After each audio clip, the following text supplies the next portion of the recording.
de YouTube. En esta ocasión vamos a estar estudiando el tema de Haemophilus influenzae. Entonces esta es la parte número 2. Ya estuvimos hablando de la biología del patógeno y también la epidemiología. Parte muy importante es la patogenia. Entonces vamos a continuar en esta clase con la parte número 2. ¿Qué es lo que vamos a estar nosotros estudiando? Pues son las manifestaciones clínicas. Recordemos que estuvimos viendo en la clase anterior cuando hablamos de una cepa no tipificable y cuando hablamos de una cepa tipificable. También estuvimos tratando sobre el diagnóstico, el tratamiento y la prevención. Va a ser los temas que estaremos hablando en esta clase. Ahora, a ver, permítanme, que no sé qué está pasando aquí. Bueno, entonces aquí le pasamos. Vamos entonces a hablar de las enfermedades clínicas. En general, Haemophilus influenzae no tipificable y Haemophilus influenzae tipo B son las dos clases de cepas que vamos nosotros a encontrar. Ya vimos por qué en la clase anterior. Entonces, si no saben, los invito a que vean ese video para que comprendan esta parte. Ahora, ¿cuáles son las enfermedades que pueden generar de acuerdo a la patogenia? Recuerden que Haemophilus influenzae tipo B tendría más a lesionar el epitelio y también a diseminarse a través de la circulación sanguínea, generando una bacteremia y generando complicaciones importantes, enfermedades importantes, como son la meningitis, que aquí vemos un porcentaje de cuando se ve positivo, por ejemplo, de un 50 a un 95% cuando existe. Y bueno, lo importante aquí son las patologías. Como tal, ya vemos la meningitis, que vamos a ver también en este video. La conjuntivitis, recuerden que hablábamos de una patología que se llamaba el ojo rosa, eso también lo vamos a ver en un siguiente video. La sinusitis, importante. Celulitis también va a poder causar esta patología. Otitis media también en niños, vamos a verlo. Epiglotitis como una complicación muy severa causada por Haemophilus influenzae tipo B, que va a ser una emergencia. Entonces, una urgencia, perdón. Entonces hay que estudiarla, la vamos a ver también más adelante. La neumonía, bronquitis también, enfermedades de tipo respiratorio y también complicaciones ya más crónicas son la artritis. Ahora, sobre las manifestaciones clínicas, primero vamos a ver las manifestaciones de las cepas no tipificables, que son, recuerden, las que no tenían cápsula. Recuerden que había una cápsula de polisacáridos, la cual en las cepas tipificables sí estaba presente. Entonces vamos a continuar y sobre la otitis media. ¿Cuál es la definición de la otitis media? Bueno, si recuerdan, la otitis media se la define como una infección que puede ser de etiología bacteriana o viral de la mucosa del oído medio, ¿sí? Y entonces en esta patología puede o no aparecer, dependiendo de la de el microorganismo, pues síntomas tales como lo clásico es la otalgia. También puede ocurrir que aparezca fiebre y que tras un corto periodo de congestión, pues también aparezca una colección purulenta dentro de la caja del tímpano.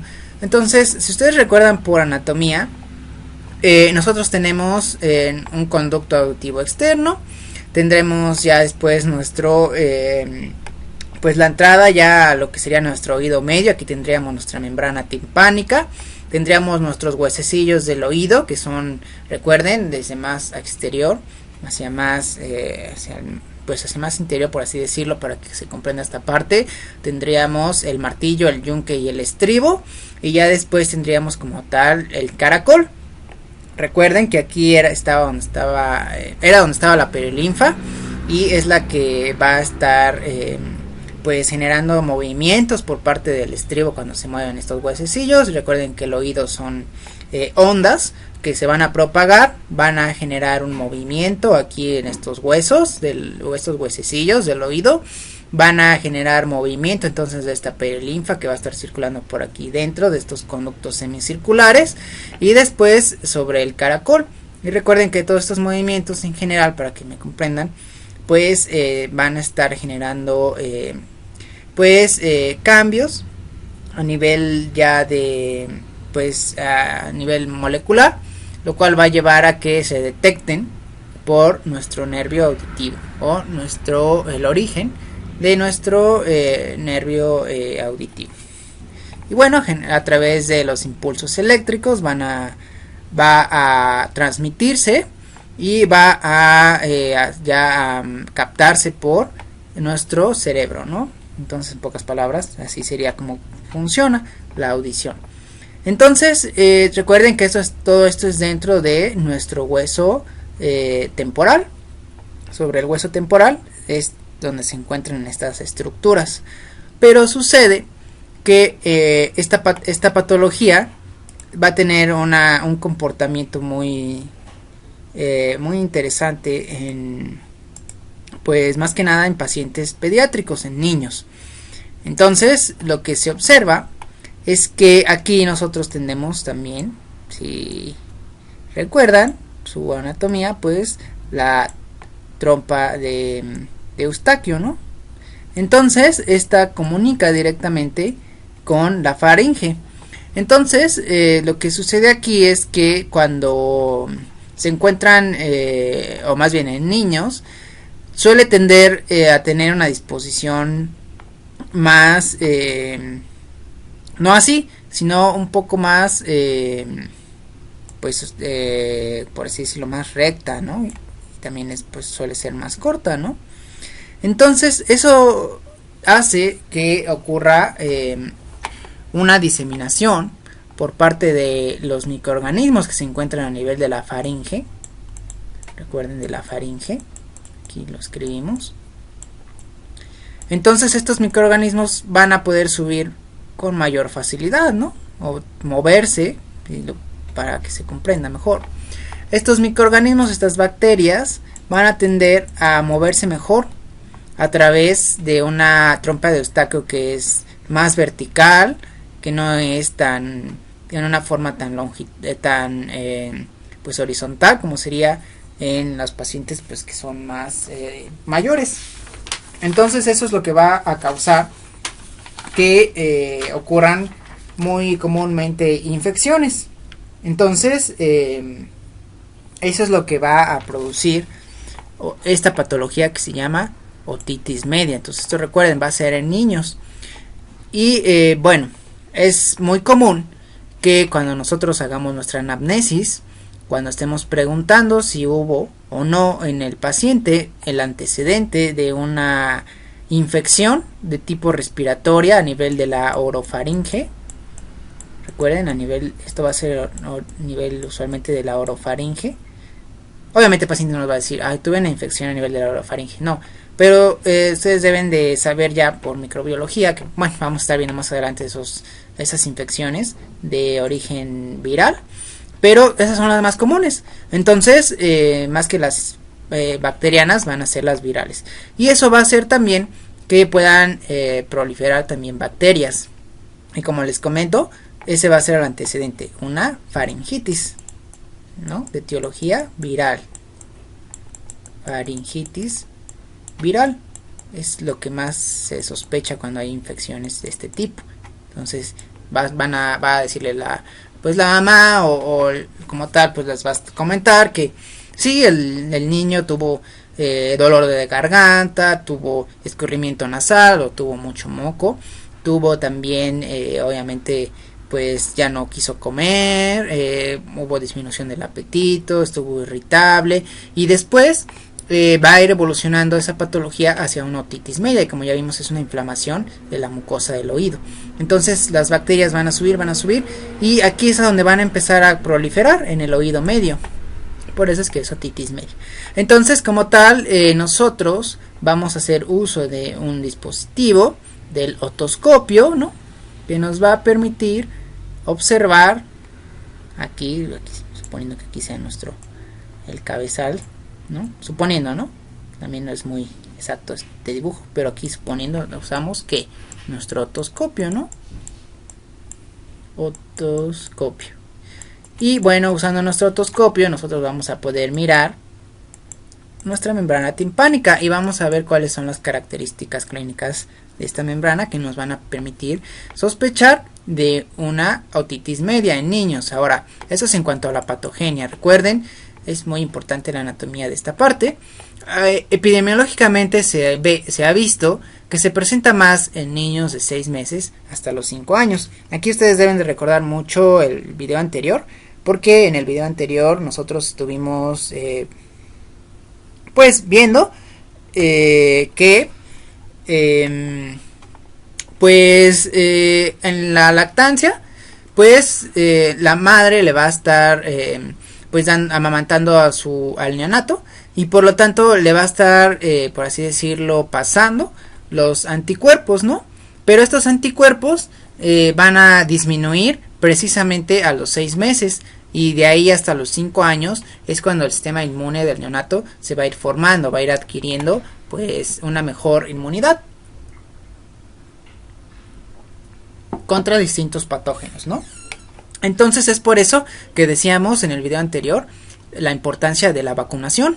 Entonces aquí recuerden la vacunación.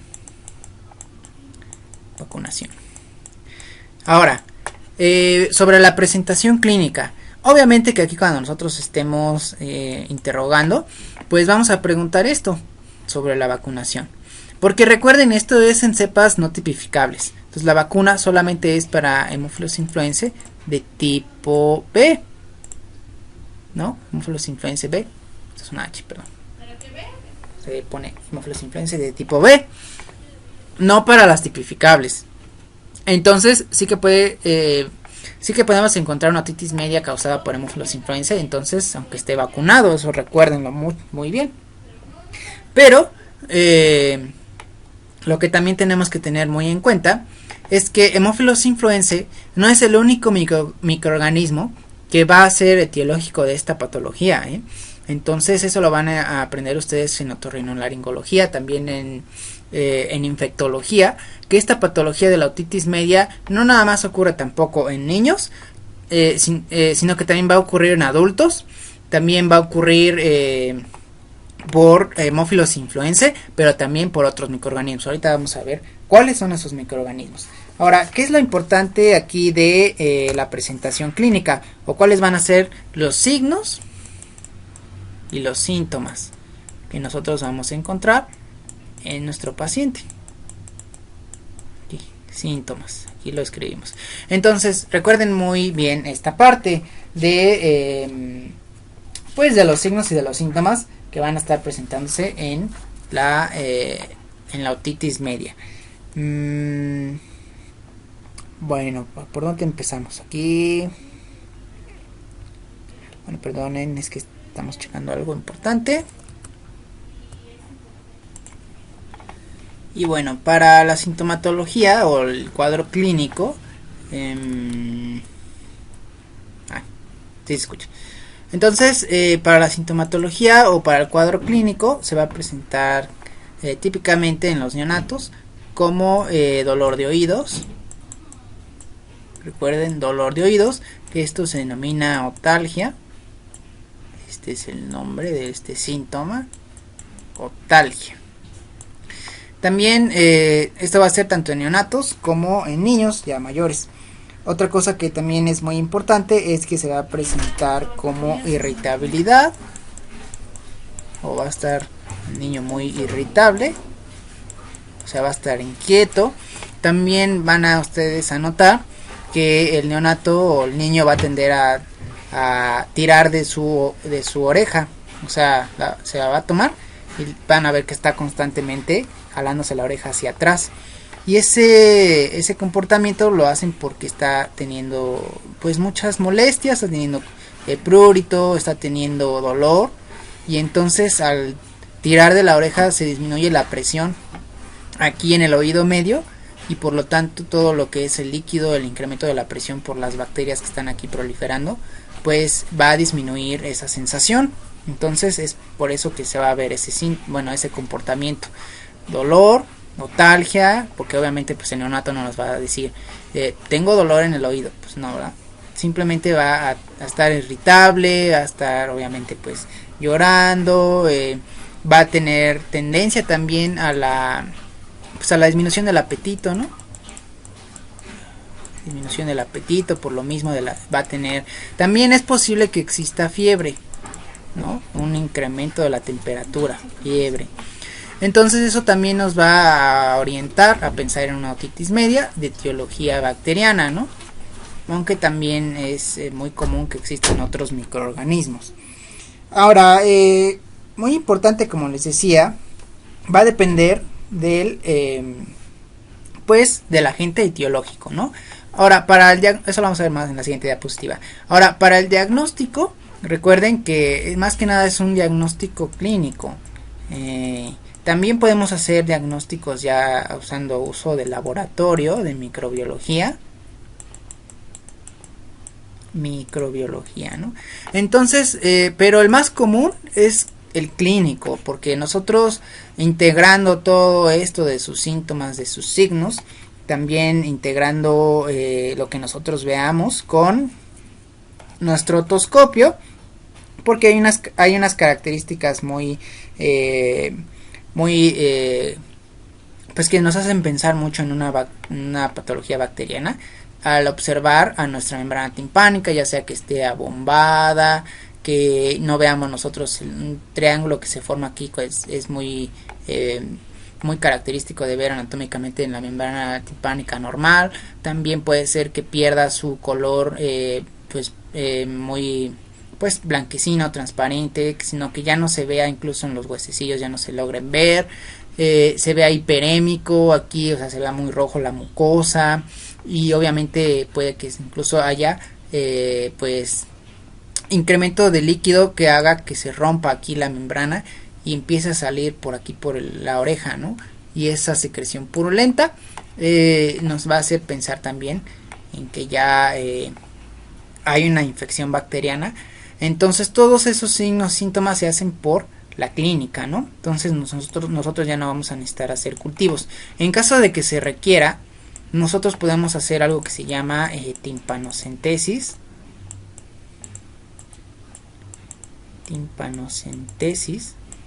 Así. Y obviamente pues ya después hacer nuestro cultivo, nuestro antibiograma, para poder identificar a nuestro microorganismo etiológico, y eso es lo importante. Ahora, sí, sobre las complicaciones de la patología, nosotros ya vimos un poco acerca de los síntomas y de los signos, que es otra cosa importante, las complicaciones. Recuerden que les mencionaba que pues estas estructuras del oído medio están principalmente en esta cavidad que es el tímpano, y también en esta estructura ósea que es el hueso temporal. ¿Recuerdan? Por neuroanatomía pues nos tenemos a nuestro hueso temporal. Entonces si hay diseminación aquí, pues va a pasar las bacterias hacia otras estructuras, como pueden ser la apófisis mastoidea, y generar una mastoiditis. También puede incluso causar una petrocitis, una laberintitis, y finalmente este va a ser dentro del mi hueso temporal. Y recuerden que si aquí hay un daño en mi hueso temporal, yo voy a poder subir, ¿no? Mis bacterias van a poder ascender, y recuerden que aquí estaba mi encéfalo, ¿no? Mi cerebro, mis lóbulos, mi lóbulo temporal, ¿recuerdan? Lóbulo temporal, aquí le ponemos lóbulo temporal. Bueno, entonces ya estaríamos hablando de que se va a generar una patología severa, grave, que es la meningitis, porque puede ser que ya llegue a tejido intracerebral, ¿no? Entonces eso va a ser muy complicado ya de tratar. Igual los abscesos que pueden generarse, incluso una tromboflebitis del seno sigmoide. Recuerden que también nuestros senos aquí de forma intracraneal, pues también va a ser importante que sepamos nosotros esto, que puede generar más que nada esta patología, una meningitis autógena, ¿no? Porque su origen va a ser aquí, ¿no? En el oído medio. Entonces va a ser aquí la forma o la vía de entrada hacia el sistema nervioso central. Entonces es una complicación. Esto va a ser en caso de que nosotros no demos un tratamiento adecuado, de que obviamente no acudan con el médico para que pues se les administre una terapéutica, o también haya problemas ya de tipo más otras patologías subyacentes que impidan, o anormalidades anatómicas aquí, como vimos en la trompa de Eustaquio, en la tuba auditiva, que pues predispongan aquí al paciente a tener infecciones recurrentes y por lo tanto también a infecciones del sistema nervioso central, que ya estaremos viendo más adelante. Ahora, en la etiología, pues ya estuvimos viendo aquí que Haemophilus influenzae es una de las causas de otitis media, pero no es la única. También los típicos siempre van a ser estos tres. Estos tres van a ser los agentes etiológicos más comunes de la OMA o de la otitis media aguda. Streptococcus pyogenes también puede ser una causa importante. Recuerden que Streptococcus pyogenes, ya lo vimos en el video anterior, está relacionado con la faringitis estreptocócica, ¿no? Ahí ya vimos cómo se aborda esta patología, pero sí que puede generar una complicación, que son las infecciones del oído medio. Entonces una otitis media aguda. La vía de entrada, pues volvemos a repetir, puede ser a través de la trompa de Eustaquio, por incluso otras infecciones como la sinusitis, que vamos a ver más adelante, o pues por bajas temperaturas. ¿Cuál va a ser? Aquí no hablamos mucho de esto ya es más que nada de otorrino, pero acuérdense que hay dos fases, una fase de otalgia, dolor de oídos, otra fase de otorrea, en la cual ya hay secreción purulenta. Cuando ocurre ya esta segunda fase, como se rompe la membrana timpánica y hay salida de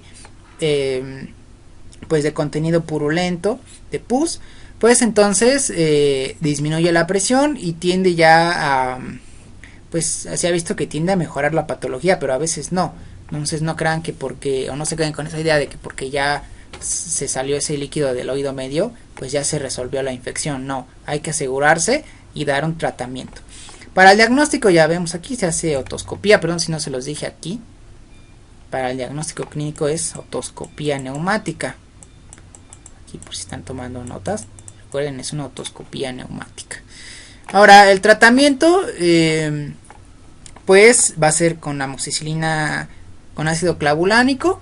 Si es supurativa, pues hay que añadir un antibiótico tópico. Aquí hay muchas pues discrepancias entre los distintos libros y artículos.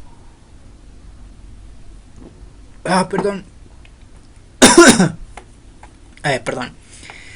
Entonces les decía, hay muchas discrepancias entre los artículos y entre los libros, si hay que dar una antibioterapia tópica o no, o si solamente con un antibiótico por vía oral se puede pues manejar esta patología. Eso ya lo verán más que nada en otorrino y ya les dirá ahí el doctor con el que estén viendo esta materia qué pasa con esa cuestión, pero ahorita quédense con esto de base. Siempre va a ser por vía oral, al menos el tratamiento que vemos en las guías de práctica clínica de México. Ahora, otitis externa aguda, eso ya también es de otorrino, no lo vamos a ver aquí, pero recuerden los diagnósticos diferenciales. Por un lado tenemos que Haemophilus influenzae va a ser un agente etiológico, otro va a ser Streptococcus pneumoniae y otro Moraxella catarrhalis. Ahora, importante para diferenciar una patología de otitis media de Streptococcus pneumoniae de una Haemophilus influenzae es que Streptococcus pyogenes suele ser más complicado, suele tender más a ser estoy poniendo pyogenes, perdón, es neumonía, como se pronuncie, neumonía. Streptococcus pneumoniae va a tender más a otalgia, un dolor más severo, va a tender más a fiebre,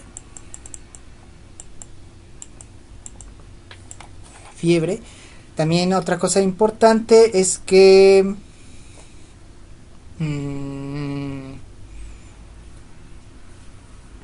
pues más que nada va a ser más virulenta, se le menciona así, más virulenta,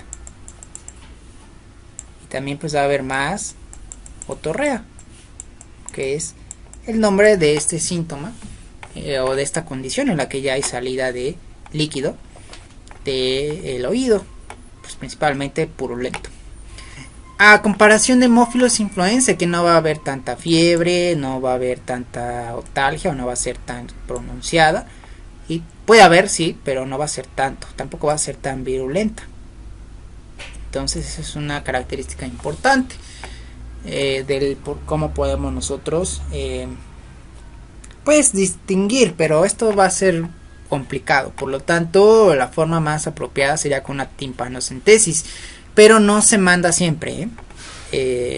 Usualmente no se hace, usualmente se da tratamiento en base al diagnóstico clínico y en base a estos 3 microorganismos: Streptococcus pneumoniae, Haemophilus influenzae y Moraxella catarrhalis, recuerden.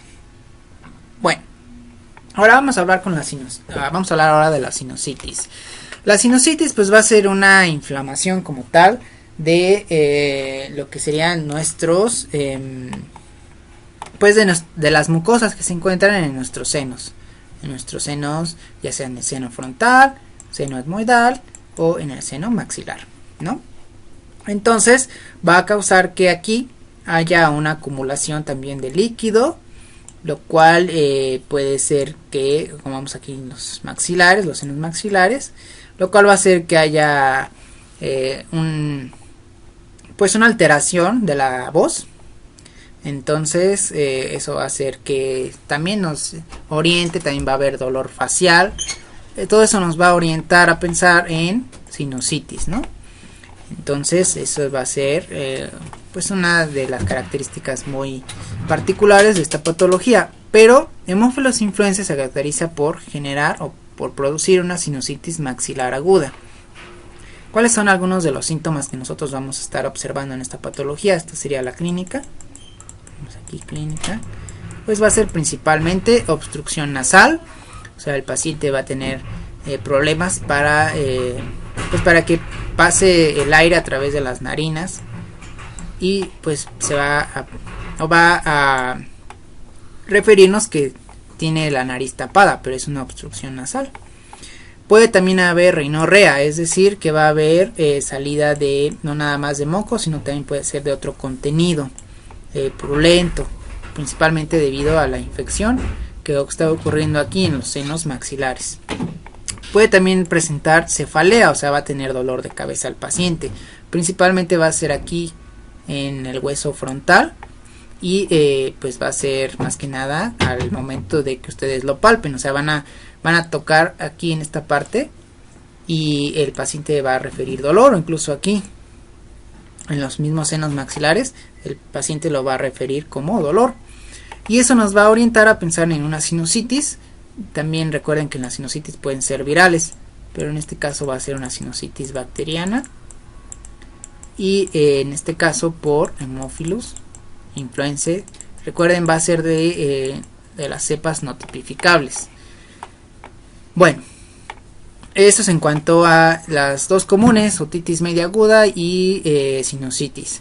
Ya un poco menos común es las neumonías por las cepas no tipificables. ¿Por qué digo que es menos común? Porque la neumonía pues más que nada va a estar más o la vamos a ver más en otros agentes más que por Haemophilus influenzae. Principalmente pues los más comunes, Streptococcus pneumoniae, Klebsiella pneumoniae. Podemos también ver por ahí a algunos virus, como puede ser el virus de la influenza, y ahorita lo que estamos viendo muy comúnmente pues coronavirus, ¿no? COVID-19 va a estar generando también por ahí una neumonía. Entonces no es muy común que digamos pues Haemophilus influenzae está generando una neumonía. Va a presentarse más que nada en pacientes inmunodeprimidos. Recuerden, inmunodeprimidos.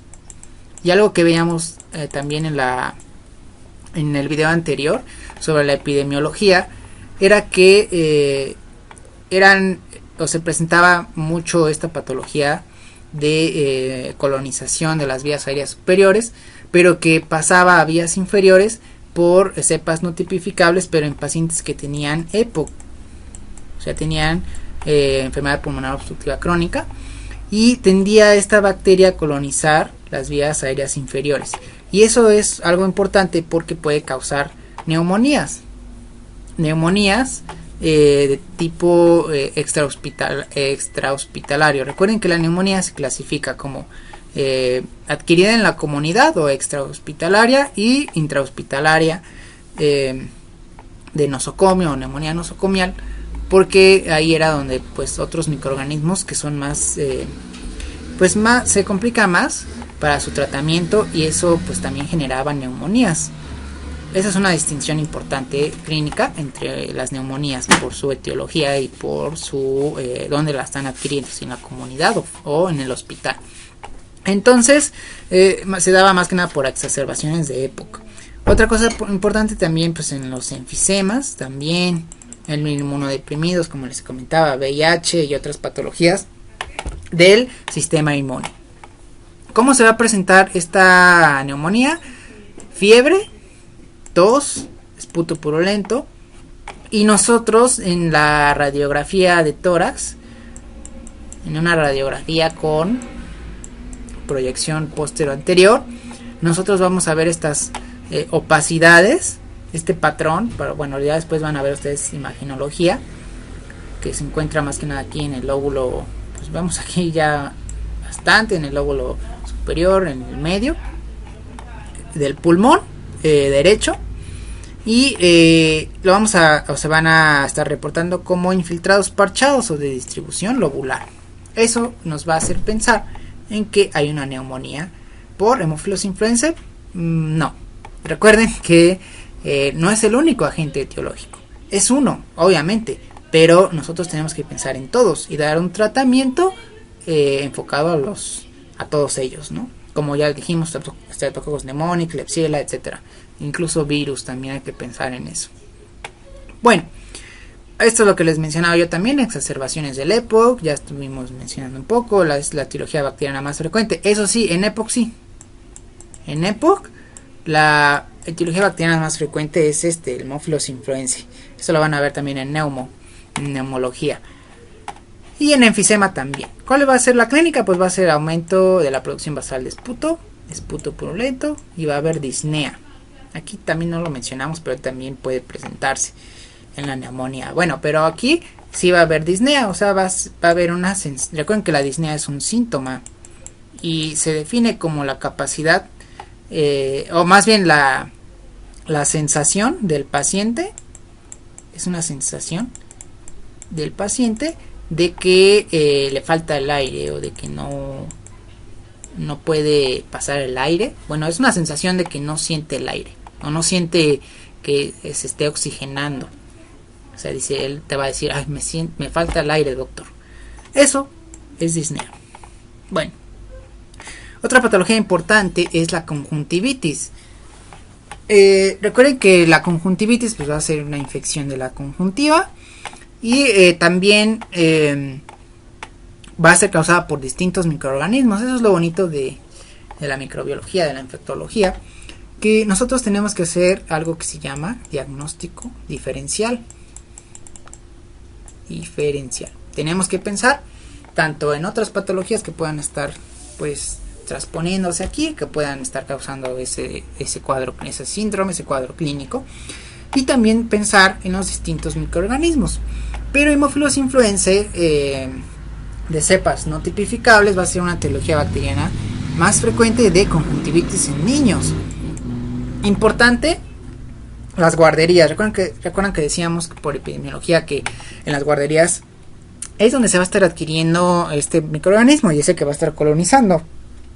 Pero puede presentarse este síndrome o esta patología que es la conjuntivitis bacteriana. ¿Qué es lo que nosotros vamos a ver? Que es igual un niño va a tener, en casos puede haber incluso infecciones periorbitarias, ¿no? Por diseminación de este patógeno, y entonces va a estar generando esta forma que algunos le llaman ojo rosa. Aunque también hay otra bacteria dentro de este mismo género, que es el Haemophilus, que nos va a estar produciendo la conjuntivitis más específico. Lo vamos a ver más adelante. Ahora, en cuanto a la clínica, va a haber hiperemia conjuntival, es decir, vamos a ver que toda esta parte se pone roja. va a haber secreción purulenta, también pueden haber lo que comúnmente le denominan lagañas. Al despertar van a haber una cantidad de lagañas pues abundante, pero puede haber también secreción purulenta, es decir, líquido que esté saliendo también por aquí. Esto es en alguien que esté pues con la patología, pero no grave.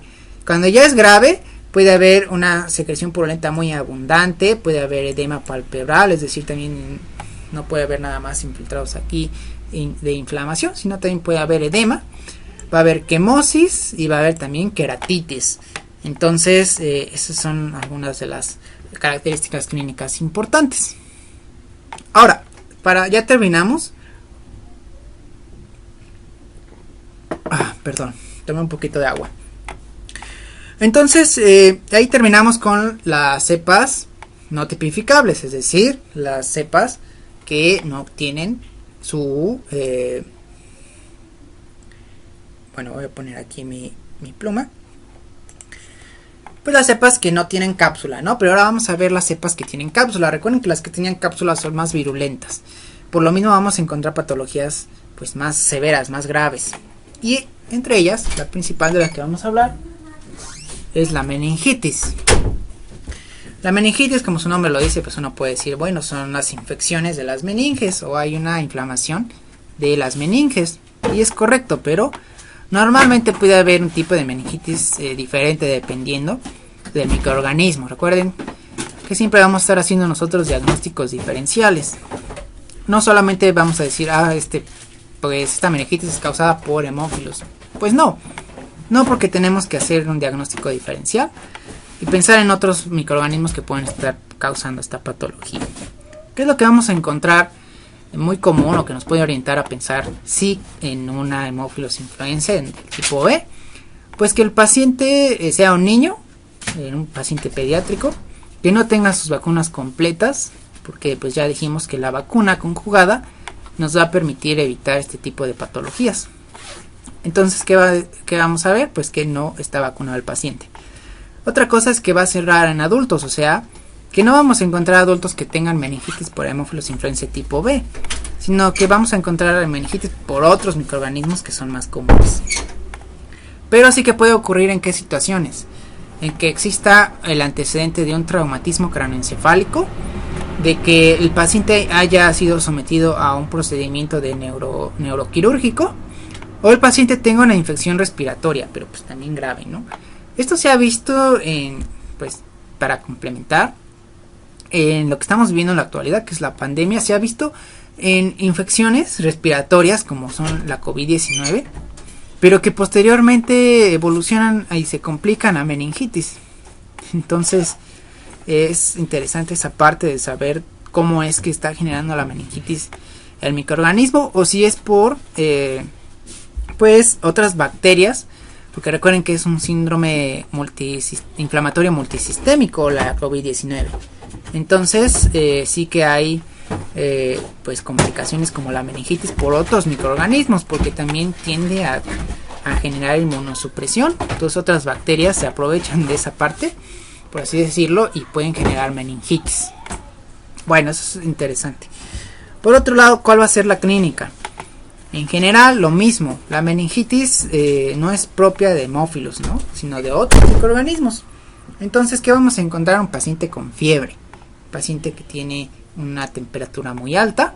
Obviamente va a tener todos los signos y síntomas de un paciente que tiene fiebre. La facies, recuerden, esa facies característica que se encuentra en un paciente que tiene fiebre. Es muy roja. Va a tener sudor, va a estar sudando mucho, va a tener una expresión de dolor, ¿no? Y de sufrimiento, lo dicen algunos libros.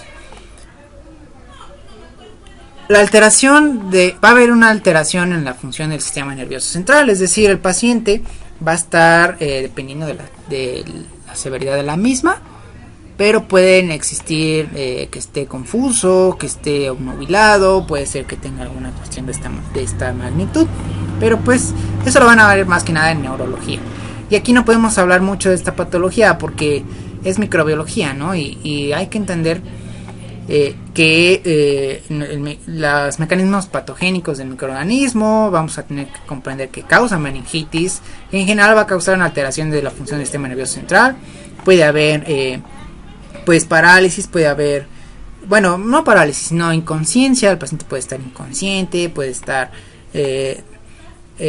puede ser que no esté orientado, puede ser que el paciente tienda a dormirse, está somnoliento, poco, pues el nivel de alerta esté disminuido.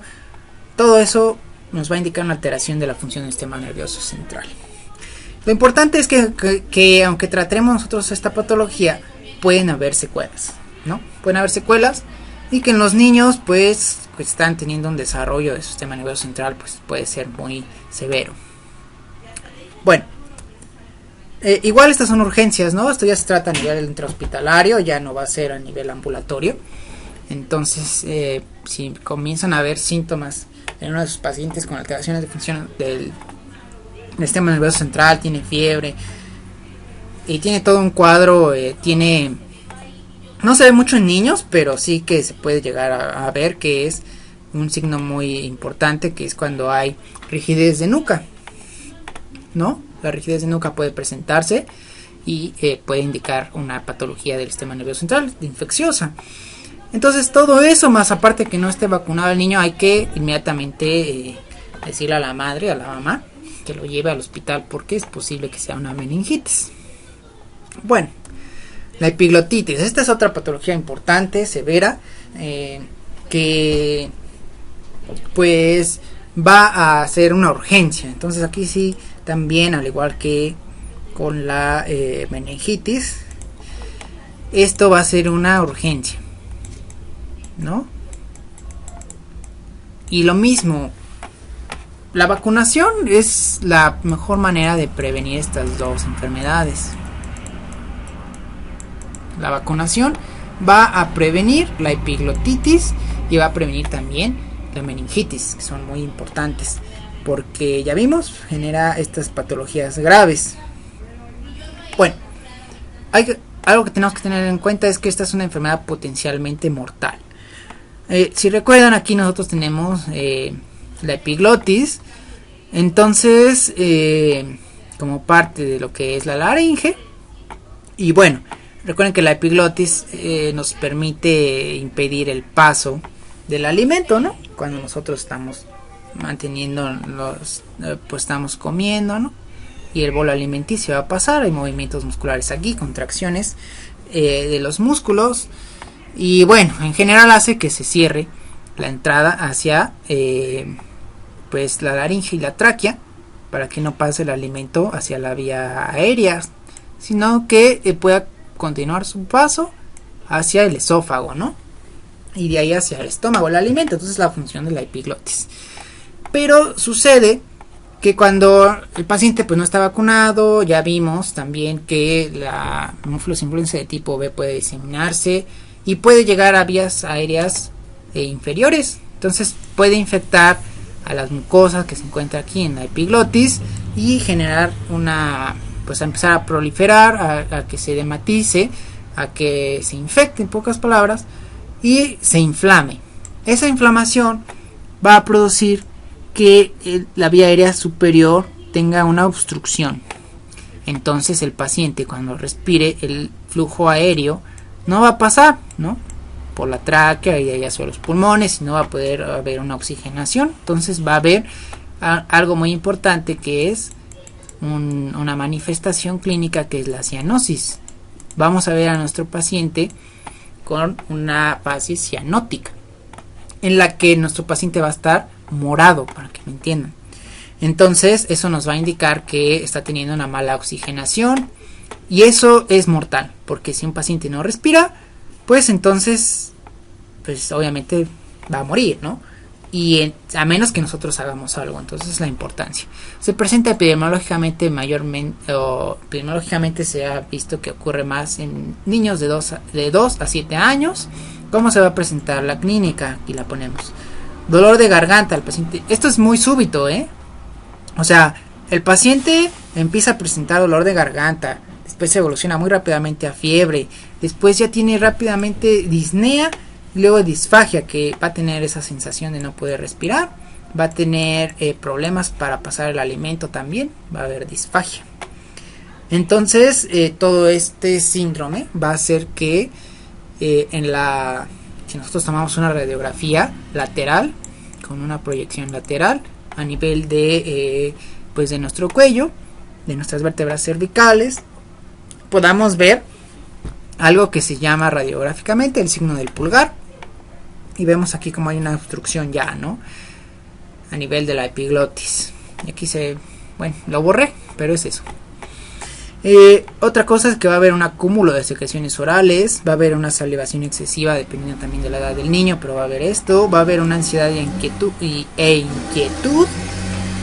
La epiglotis se va a ver también muy característicamente roja e inflamada, y va a tener el aspecto de una cereza roja de color brillante. Entonces eso va a ser en caso de que la podamos observar, porque importante, en la epiglotitis nosotros no podemos ingresar un dispositivo para poder verla, porque sí que podemos generar ahí un problema y agudizar este cuadro. Aquí vemos la enfermedad va a ser más que nada provocada por hemófilos influenza tipo B. Aquí esta sí es una etiología muy común, epiglotitis por hemófilos influenza tipo B en pacientes, recuerden, no vacunados. En pacientes no vacunados nosotros vamos a presentar muy comúnmente esta patología. Algo muy importante para que nunca olvidemos son las 4 Ds. ¿Cuáles son estas 4 Ds? Cialorrea, disnea, disfagia, disfonía. La disfonía, o sea, el paciente no va a poder hablar, va a tener problemas ahí con la emisión de la voz. Va a haber fiebre de inicio abrupto, dolor faríngeo intenso, va a haber estridores cuando nosotros auscultemos nuestros pulmones o el pulmón de nuestro paciente, o incluso aquí a nivel de la laringe. Va a haber dificultad en los estridores, no, a nivel del pulmón no, es una neumonía, perdón, estridores a nivel de la laringe. Dificultad respiratoria, claro, voz apagada, sí, y va a haber algo que se llama posición en trípode, es decir, el niño va a poner sus rodillas separadas, sus brazos o sus manos hasta apoyar sobre sus rodillas, va a elevar los hombros y va a tratar de ponerse en esta posición para que pueda respirar mejor. Eso es importante. ¿Cuál va a ser el tratamiento? Pues lo mismo, va a ser a nivel intrahospitalario, igual que la meningitis. Recuerden, va a ser ya más que nada por vía intravenosa. Recuerden que es una urgencia. Si nosotros no tratamos esta patología, el paciente pues puede morir. Entonces sí que no podemos nosotros pues no hacer nada, ¿no? Sino que hay que actuar rápido y administrarle, en este caso, ceftriaxona. Aquí también se discute mucho el hecho de usar dexametasona, usar más que nada corticosteroides para desinflamar rápidamente esta parte y de la vía aérea pueda liberarse mejor, porque es que esto es una obstrucción, ¿no? Entonces eso es importante. Esto ya igual en la meningitis se puede usar dexametasona, pero esto ya es más que nada, lo verán en medicina de urgencias. Profilaxis se puede administrar por rifampicina en caso de niños que están mucho en las guarderías. Eso es importante. Ahora, para el diagnóstico va a ser diferente en el caso igual de las cepas tipificables y las no tipificables, y va a depender mucho de la patología, porque como mencionábamos, otitis media va a ser más que nada un diagnóstico clínico más que un diagnóstico microbiológico de laboratorio, simplemente con una otoscopía neumática. Y esto lo encontramos en un artículo de que hay distintas etapas en las otitis medias agudas. Entonces, en el caso de una otitis media, vamos a ver estas 4 etapas. Y lo que sí podemos observar es que cuando nosotros veamos nuestra membrana timpánica se va a ver así, ¿no? Y vemos que aquí sus descripciones. No vamos a describir tanto esto se lo dejamos más que para que ustedes lo puedan ver. Y la etiología, pues ya vimos, la timpanocentesis, pues es muy invasiva, como dice aquí, ¿no? Por eso es que no se usa tanto y se prefiere el tratamiento empírico. Y también podemos hacer hemocultivos en el caso de una bacteremia, pero lo mismo, no suele causar bacteremias las cepas no tipificables. Entonces, los diagnósticos van a depender mucho de la patología en la que estemos pensando. Igual aquí, por ejemplo, si estamos hablando de una neumonía, ¿no? Por cepas no tipificables, en caso de que pacientes que tengan EPOC o pacientes que tengan enfisema o alguna inmunosupresión y tengan neumonía, pues hacemos cultivos, ¿no? Y pues ahí sí usaríamos el laboratorio, pero les repito, depende de la patología.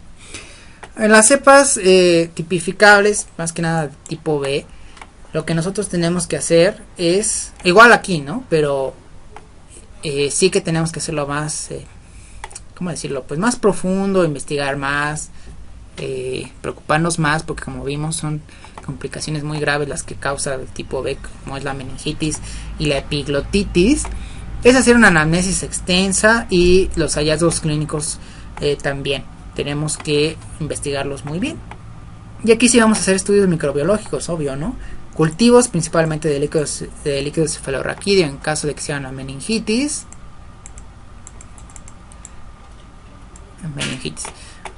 Estudios de líquido intraarticular o de las articulaciones en caso de que estemos pensando en una artritis séptica también.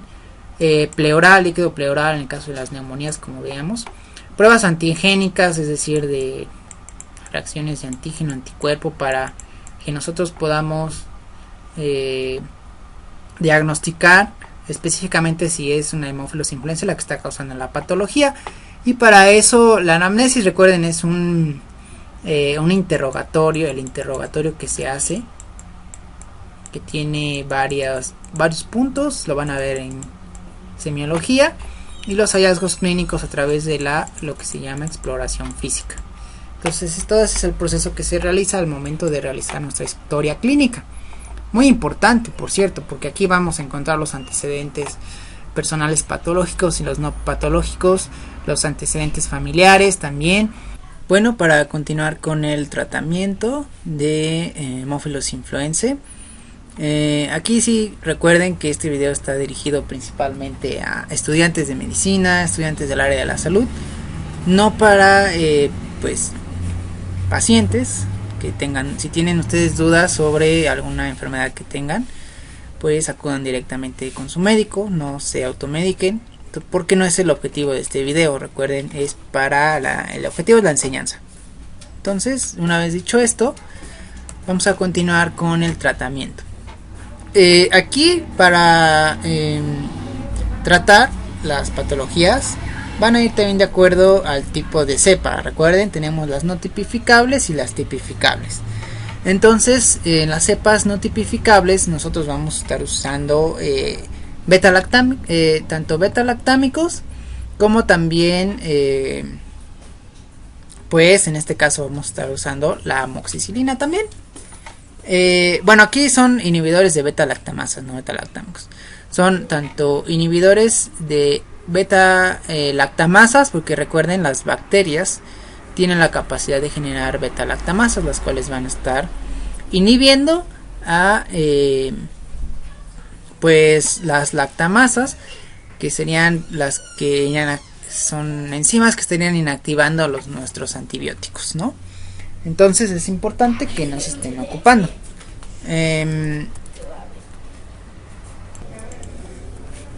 Bueno, y eso refiriéndonos con el ácido clavulánico o clavunalato. También está el sulbactam como inhibidor de beta-lactamasas. Y como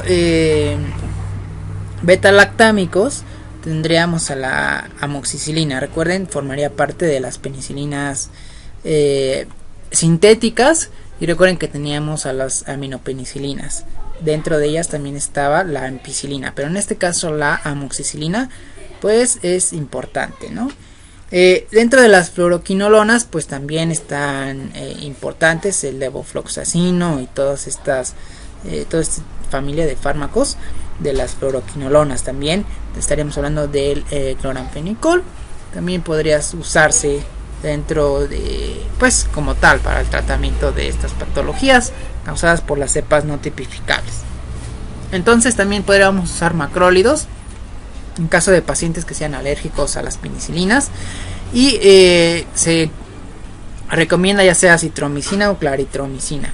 Y ya en las cefalosporinas de espectro extendido, pues también las podríamos usar para pues ya infecciones que sean un poco más severas, como en el caso de una pues de una bacteremia, aunque ya vimos que no es muy común que generen estas patologías.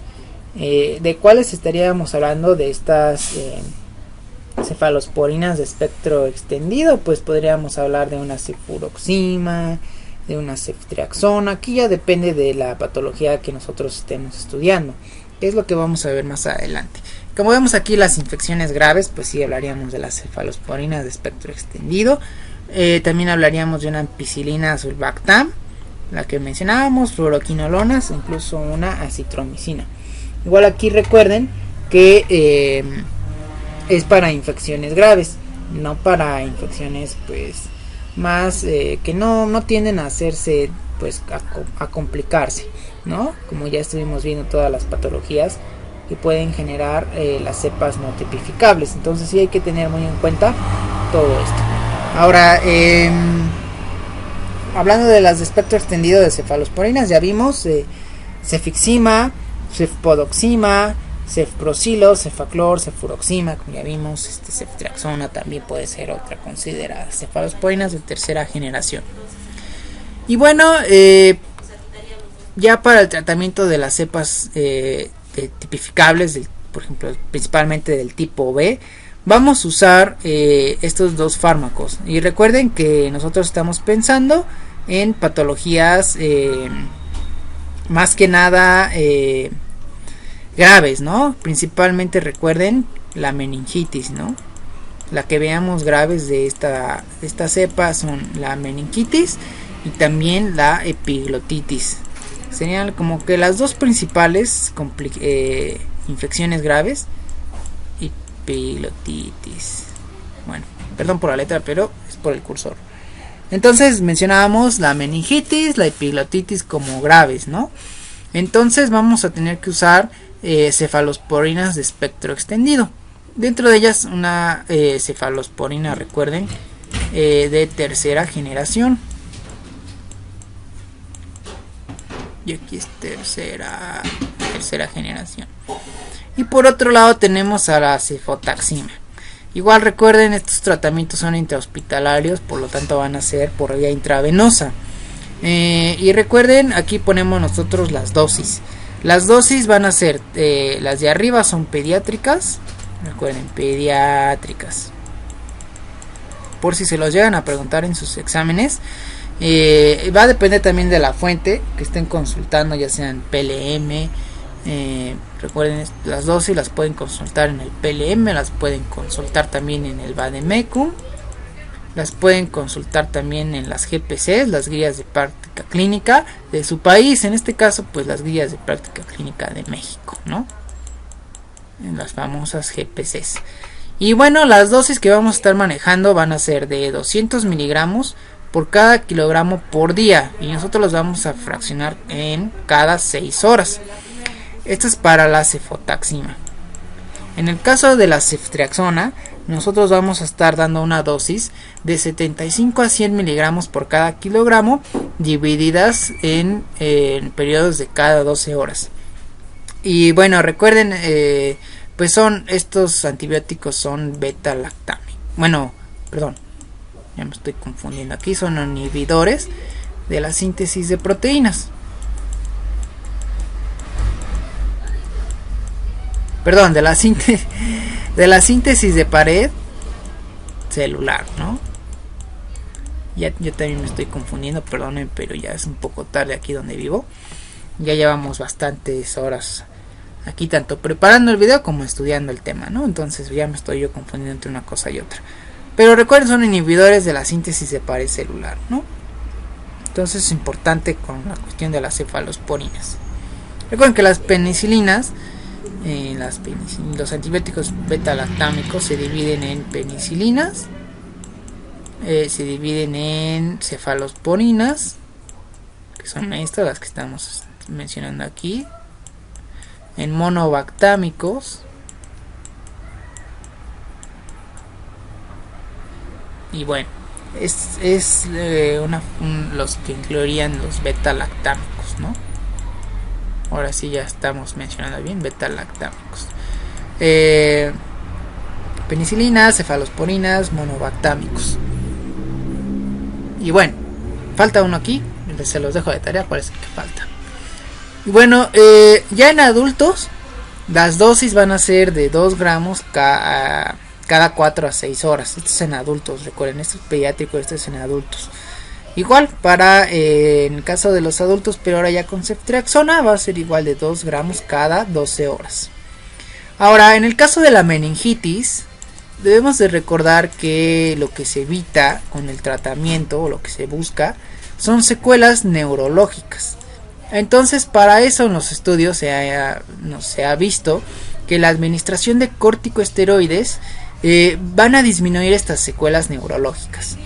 Y esto es porque recuerden que estos son unos potentes antiinflamatorios, ¿no? Antiinflamatorios. Recuerden que antiinflamatorios nosotros manejamos de 2 tipos para tratar esta cuestión: los AINES, antiinflamatorios no esteroideos, y en este caso los corticosteroides. Y en el caso de la meningitis, cuando nosotros damos el antibiótico, ya sea una cefalosporina de espectro extendido como una ceftriaxona, por ejemplo, nosotros estamos, como ya vimos, pues, bueno, no hemos visto el mecanismo de acción, pero en general vamos a matar a la célula, va a ser bactericida y va a ser por los daños a las membranas celulares, porque estamos impidiendo que se sintetice. Entonces, una vez que mueren las bacterias, todo lo que sería sus productos celulares, parte de sus membranas celulares, suponiendo que estas serían un pedazo, por así decirlo, de la membrana, de sus lípidos, pues van a liberarse hacia, como tal, el torrente sanguíneo, ¿no? Torrente sanguíneo. Y entonces eso va a generar una potente respuesta inflamatoria, ¿no? Una respuesta inflamatoria potente. Entonces, de una manera, pues muy, pues, ¿cómo decirlo? Pues, de un mecanismo de rebote, por así decirlo, pero va a producir mayor inflamación. O sea, mientras nosotros usemos el antibiótico, más de estos productos celulares, de estas paredes celulares de los microorganismos se van a estar, conduciendo, van a estar liberándose más hacia el torrente sanguíneo, hacia los tejidos, y por lo tanto se va a generar una respuesta inflamatoria más potente o más, pues más acentuada, ¿no? Por lo mismo va a haber más inflamación y por eso es que cuando nosotros usamos corticosteroides, pues vamos a disminuir rápidamente esta inflamación y por lo tanto las secuelas neurológicas. Lo que se ocupa o lo que se ocupó en ese estudio fue la dexametasona. La dexametasona como un corticosteroide. Aquí no queremos pues patrocinar ninguna marca en específico. Este solamente es un ejemplo. Vemos que este es por vía intravenosa. Y bueno, esa es la presentación farmacéutica que vemos aquí, solución inyectable. Pero aquí la dosis que nosotros vamos a estar administrando en estos casos de meningitis para evitar esta respuesta inflamatoria tan grave o tan potente, debido a que, como ya les acabo yo de mencionar, suele haber liberación de fragmentos de la pared celular, ¿no? Entonces eso causa mayor inflamación. Por eso usamos corticosteroides cuando ocurre una meningitis, no nada más usamos antibióticos. Entonces la dosis va a ser de 0.6 miligramos por kilogramo por día. Va a ser intravenosa, la vamos a dividir en 4 dosis divididas durante 4 días. Entonces va a durar 4 días el tratamiento con este corticosteroide. Se recomienda a mayores de 2 meses de edad. Ya veremos cuando hablamos de corticosteroides por qué se da a mayores de 2 meses de edad, pero es importante esa parte. Otra cosa que hay que recordar es que la duración habitual del tratamiento, es decir, más que nada del antibiótico, va a ser con una duración de 7 a 10 días. Eso es importante. También Bueno, eso es en el caso de los corticosteroides, que en el caso de una meningitis. Y bueno, ya en general, pues si hablamos de una patología más grave, o grave igual, perdón, como la epiglotitis, pues igual va a ser duración de 7 a 10 días. Bueno, eso es hablando de los corticosteroides. Ya hablando de la profilaxis, es decir, en cuestión de pacientes que tengan contactos con pacientes infectados, ya sea por una de estas graves, como puede ser meningitis o epiglotitis, ya vimos que pueden ser epidemiológicamente, pueden haber contactos, ya sea pues con algún paciente infectado, ¿no? Nosotros vamos a dar un tratamiento profiláctico para evitar estas complicaciones. ¿Cómo? Pues principalmente va a ser con rifampicina. La rifampicina también la van a ver cuando vean el tratamiento, o la vamos a ver cuando veamos tuberculosis, como un tratamiento antituberculoso, ¿no? Pero nosotros vamos a usar este medicamento en el caso de la profilaxis para hemófilos influenza tipo B. Eso es para que lo tengan en cuenta. Recuerden que pues, en microbiología lo importante es comprender su biología del microorganismo, la patogenia, las manifestaciones clínicas y también el tratamiento. Pero como les digo, lo vamos a ver más adelante. Cuando veamos tuberculosis también lo van a ver por segunda vez obviamente en infectología, y también cuando vean pues ya las otras especialidades, ¿no? Medicina de urgencias y así. La dosis va a ser de 20 miligramos por kilogramo una vez al día durante 4 días. Máximo vamos a dar 600 miligramos. Y bueno, aquí en esta presentación pues viene en forma de cápsulas. Va a ser por administración oral y vemos que es de 300 miligramos. Igual recuerden, pues no estamos tratando de patrocinar ninguna marca, solamente es por el ejemplo de la profilaxis. Y ya para terminar, en la prevención o la inmunización, se usa una vacuna conjugada. Aquí ya va a depender del país, porque puede ser que contengan otros tipos de microorganismos o de partes de microorganismos, conjugadas, por eso se le llama conjugada. Bueno, en el caso de los lactantes y de los niños, se va a estar administrando esta vacuna conjugada, que suele ser no nada más para hemófilos influenza tipo B, sino que puede contener o también otros componentes que no nada más van a servir para evitar esa enfermedad, que sería meningitis, epiglotitis y otras complicaciones como artritis séptica, pero eso no la vimos, pero también lo vamos a ver más adelante.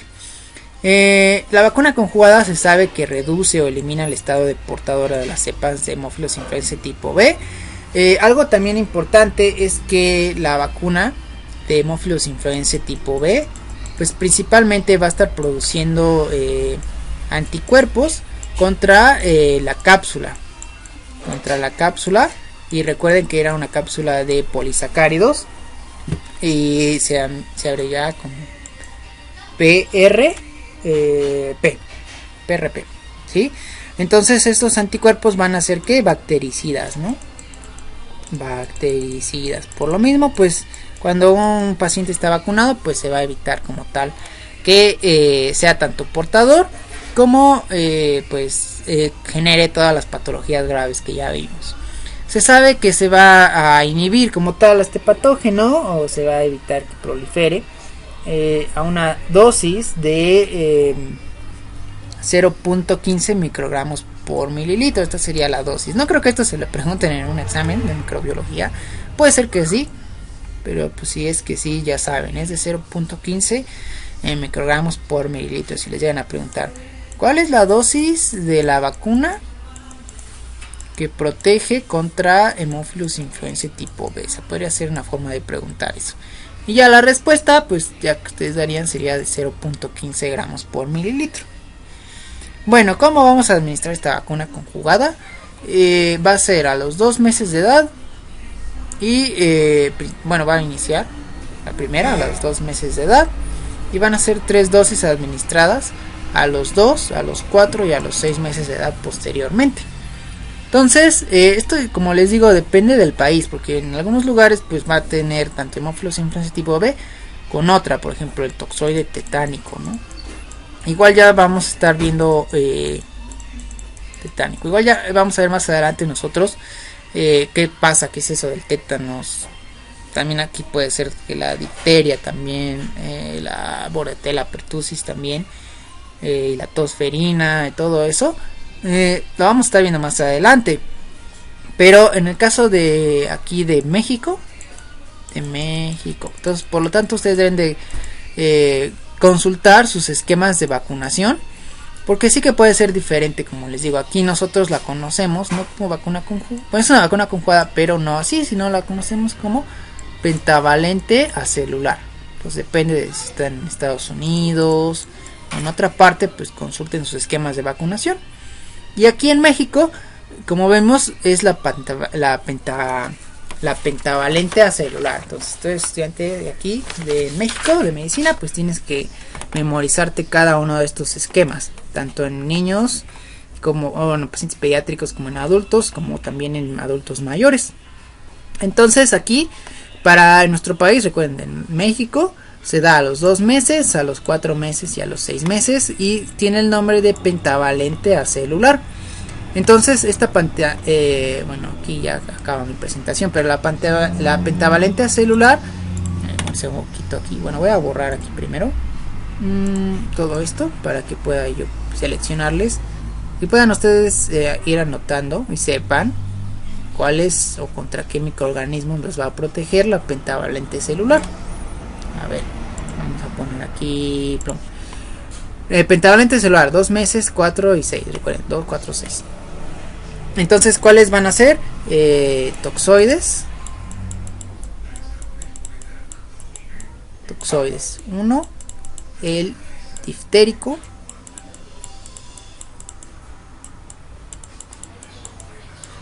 número 2 va a ser también un toxoide, el toxoide tetánico. Perdón, mi letra es por el cursor, pero esto es tetánico. Diftérico, tetánico, también contra el toxoide pertúsico de Bordetella pertussis. En el cuarto, ya no sería como tal un toxoide aquí, perdón. Bueno, aquí vamos a borrar esa parte, ese rayón. Toxoides, recuerden, 3, diftérico, tetánico y el pertúsico. Por otra parte, también nos va a proteger contra virus de la poliomielitis. Ya veremos también más adelante qué ocurre con ese virus. Ahorita solamente lo estamos mencionando. Y obviamente pues también contra HIP, Haemophilus influenzae tipo B. Entonces esto es toda la gama de microorganismos contra los que va a proteger o con los que va a proteger nuestra pentavalente acelular. Toxoides, recuerden, diftérico, tetánico y pertúsico. Virus de la poliomielitis y también contra pues Haemophilus influenzae tipo B. Y bueno, eso es todo de la vacuna conjugada. Aquí vemos también la pentavalente acelular. Y bueno, en general eso es todo de Haemophilus influenzae. Ya vimos pues prácticamente todo el tema. Espero les sirva para complementar sus estudios. Recuerden, siempre lean del libro y después ya vean los videos de este tema para que puedan comprenderlo mejor.